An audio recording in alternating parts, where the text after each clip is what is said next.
नमस्कार, मी रमेश डेटे, श्रीरामा सीड प्रतिनिधी। आज आपण नांद्रा या गावामध्ये आलो आहे तुळशी तूर या पिकाची पाहणी करण्यासाठी। तर आज ते शेतकरी स्वतः आहे, त्यांच्याकडूनच जाणून घेऊ की या तुरीबद्दल। नमस्कार दादा। नमस्कार। तुमचा पूर्ण परिचय?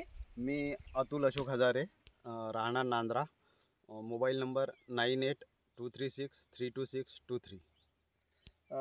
तुमची तूर जी लागवड केली आहे ती कोणती आहे, कोणत्या कंपनीची आहे? श्रीरामा सीडची तुलसी म्हणून जी व्हेरायटी आहे ती आहे। काय वैशिष्ट्य वाटते या तुरीचं? याच्यामध्ये जसं आता दाण्यांची संख्या जनरली 4 ते 5 आहे। आणि जसं आता बाकीच्या याच्यामध्ये जसं मी दरवर्षी तूर लावतो त्याच्यामध्ये जसं सुकण्याचं प्रमाण वगैरे कमी आहे।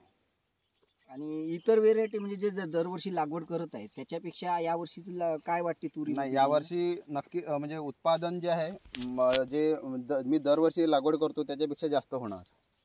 जसं आता तुम्ही पाहू शकता की या सर्व ज्या माझा 4 ते 5 एकराचा प्लॉट आहे त्याच्यामध्ये सर्व तुरी वजनाने झुकून गेलेल्या आहे, पूर्ण जमिनीला टेकत आहे। आज तुरीला पाहता असं म्हणजे 4-5 दाण्याची शेंग जास्त आहे याच्यामध्ये।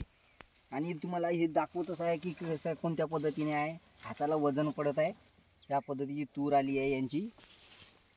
काय उत्पन्न होईल अशी आशा आहे तुम्हाला यावर्षी?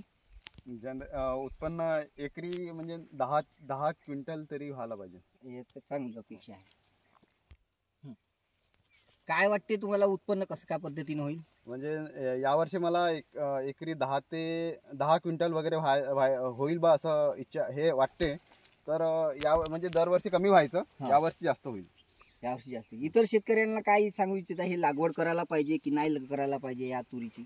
नाही, या तुरीची जसं आता यांच्यामध्ये दाण्यांची संख्या वगैरे जी आहे जास्त असल्यामुळे आय थिंक ह्या तुलसी तूरची वगैरे लागवड केली तर आय थिंक उत्पन्नामध्ये बाकी तुरींच्या तुलनेने वाढ होईल, शेतकऱ्यांसाठी योग्य राहील। हो, नाही जास्त पण एक तरी पॉकेट प्रत्येकाने लावून पाहावं अशी आशा त्यांची इच्छा त्यांची आहे। ठीक आहे, धन्यवाद दादा।